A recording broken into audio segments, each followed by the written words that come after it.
Hello and welcome to food મંત્ર by Surabhi Vasa. આજે આપણે એક મસ્ત મજાની વાનગી બનાવી લઈએ. આજે આપણે એકદમ ટેસ્ટી એવો નાસ્તો તૈયાર કરીશું. હલકો ફૂલકો છે અને સાથે સાથે ફાંકવાની ઈચ્છા થાય ને એવો એક નાસ્તો છે, અને જે છે મમરા અને ધાણીનો ચેવડો. તો અત્યારે મેં જુવારની ધાણી લીધેલી છે અને એની સાથે મમરા લીધેલા છે. એક બાઉલ જુવાર છે, જુવારની ધાણી છે, અને એની સાથે એક બાઉલ મેં મમરા લીધેલા છે. ખાસ કરીને ફાગણ મહિનામાં જુવારની ધાણી ખાવાનો મહિમા છે. અત્યારે ડબલ સિઝન ચાલે છે, સવારના અને રાતના ઠંડક હોય અને બપોરના બહુ તાપ પડતો હોય છે, એટલે કફનું જે પ્રકોપ છે એ વધારે હોય છે. તો તમે જો આવું રૂખું સૂખું થોડુંક ખાઓ ને, એટલે કે જુવારની ધાણી ખાઓ ને, તો કફ જે છે એ છૂટો પડી જાય છે અને એના કારણે તમને શરીરમાં સારું લાગે છે.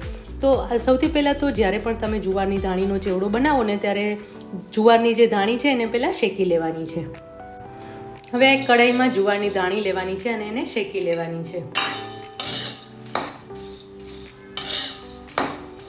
આવી રીતે હલાવતા રહેવાનું છે, જેથી કરીને નીચે દાણી જે છે એ બેસી ન જાય અને કાળી ન થઈ જાય. લગભગ 3 થી 4 મિનિટમાં આ ધાણી શેકાઈ જાય છે. ધાણી સરસ શેકાઈ ગઈ છે. હવે એને આપણે એક બાઉલમાં લઈ લઈશું. જુવારની ધાણીને આપણે બાઉલમાં લઈ લઈશું.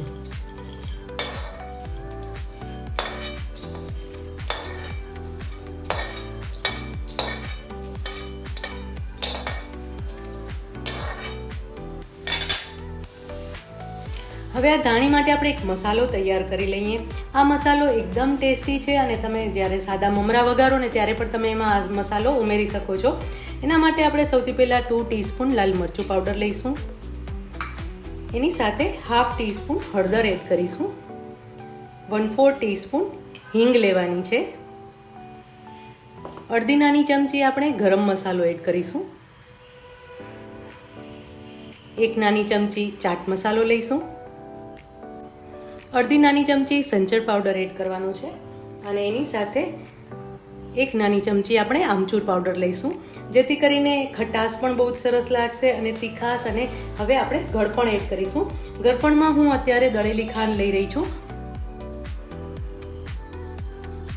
1 ચમચી હું દળેલી ખાંડ એડ કરી રહી છું અને આ બધી જ વસ્તુ છે એને આપણે ક્રશ કરી લેવાની છે.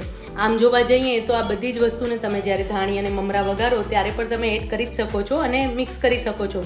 પણ જ્યારે આ બધી જ વસ્તુને આપણે એમનેમ જ એડ કરીશું તો એનો કલર અલગ આવશે, અને જ્યારે આપણે એને ક્રશ કરી અને એક મસાલો તૈયાર કરી લઈશું તો એનો સ્વાદ અને કલર બહુ જ સરસ આવશે. હવે આ જે મસાલા છે એને આપણે ક્રશ કરી લઈએ. એકદમ ચટપટો એવો મસાલો તૈયાર થઈ ગયો છે અને તમે જોઈ શકો છો એનો કલર પણ બહુ જ સરસ આવી ગયો છે. હવે આપણે આ ચેવડો બનાવવા માટે ધાણી અને મમરાને વઘારી લઈએ. હવે આપણે કઢાઈમાં લગભગ 2 થી 3 ચમચી જેટલું તેલ લઈશું.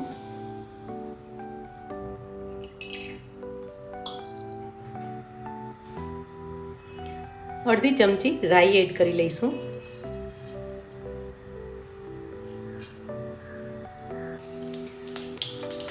રાઈ ફૂટે એટલે 5 ચમચી હિંગ એડ કરીશું અને 5 ચમચી હળદર એડ કરીશું. આમ તો આપણે જ્યારે મસાલો તૈયાર કર્યો એની અંદર બધું એડ કરેલું જ છે. હવે એની અંદર 2 મોટી ચમચી શિંગદાણા એડ કરીશું.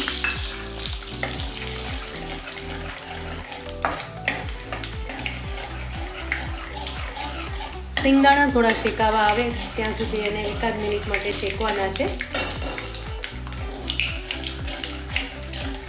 શિંગદાણા શેકાવા આવે એટલે એની અંદર 1 મોટી ચમચી દાળિયાની દાળ એડ કરી દઈશું. આ બંને વસ્તુને સરસ રીતે શેકી લેવાની છે.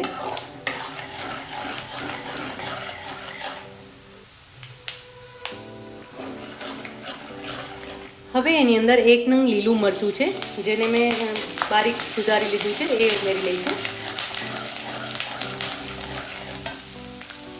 એની સાથે 8 થી 10 લીમડાના પાન ઉમેરી દેવાના છે.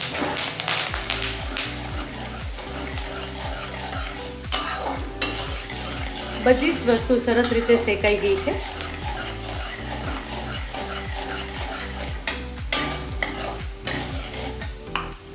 હવે અત્યારે તેલમાં જ આપણે થોડો મસાલો એડ કરી દઈશું અને બાકીનો મસાલો આપણે ઉપર એડ કરીશું. અત્યારે લગભગ 2 મોટી ચમચી જેટલો મસાલો આપણે તેલમાં એડ કરી દઈશું, જેના કારણે એનો કલર બહુ જ સરસ આવશે. અને જ્યારે મસાલો એડ કરીએ ત્યારે ફ્લેમ ઓફ કરી દેવાની છે, જેથી કરીને મસાલાનો કલર કાળો ન પડી જાય.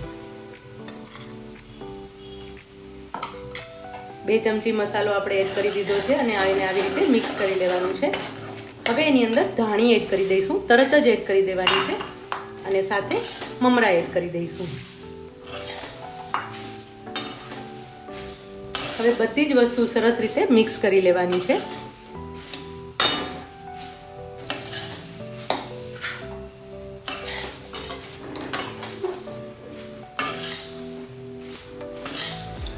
જો તમે જોઈ રહ્યા છો ને કે કલર ધીમે ધીમે સરસ થતો જાય છે.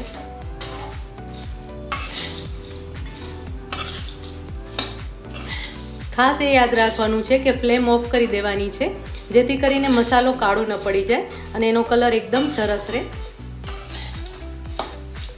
નીચેથી બધો જ મસાલો સરસ રીતે મિક્સ થઈ ગયો છે. હવે ફરીથી આપણે ઉપરથી 1 ચમચી જેટલો મસાલો એડ કરી દઈશું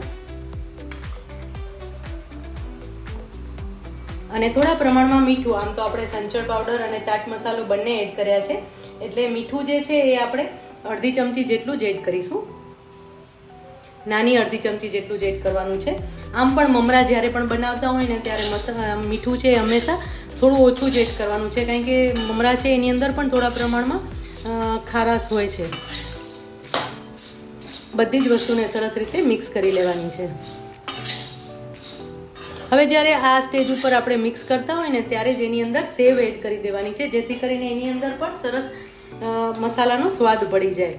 તો અત્યારે આપણે ½ કપ જેટલી સેવ એડ કરી દઈશું અને એને પણ મિક્સ કરી લઈશું. એકદમ પ્રોપરલી એને મિક્સ કરી લેવાનું છે.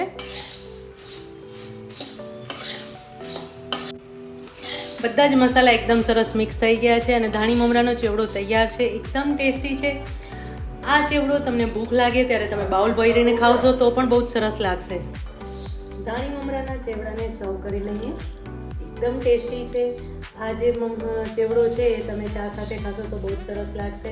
અને એની સાથે સાથે તમારે જો એની ચાટ અથવા તો ભેળ બનાવવી હોય તો આની અંદર તમે ટમેટા, કાકડી એડ કરી દો અને થોડો ઉપરથી ચાટ મસાલો અને લીંબુ છાંટી દો તો બહુ જ મસ્ત મજાનો ચાટ તૈયાર થઈ જતી હોય છે. તો એકદમ મસ્ત અને હેલ્ધી એવો ધાણી મમરાનો ચેવડો તૈયાર થઈ ગયો છે. ચોક્કસથી બનાવજો. અને હા, આવી જ બીજી નવી વાનગીઓ તમારે શીખવી હોય તો ચોક્કસ જોડાયેલા રહેજો. કઈ વાનગી શીખવી છે એ પણ કમેન્ટ બોક્સમાં જણાવતા રહેજો.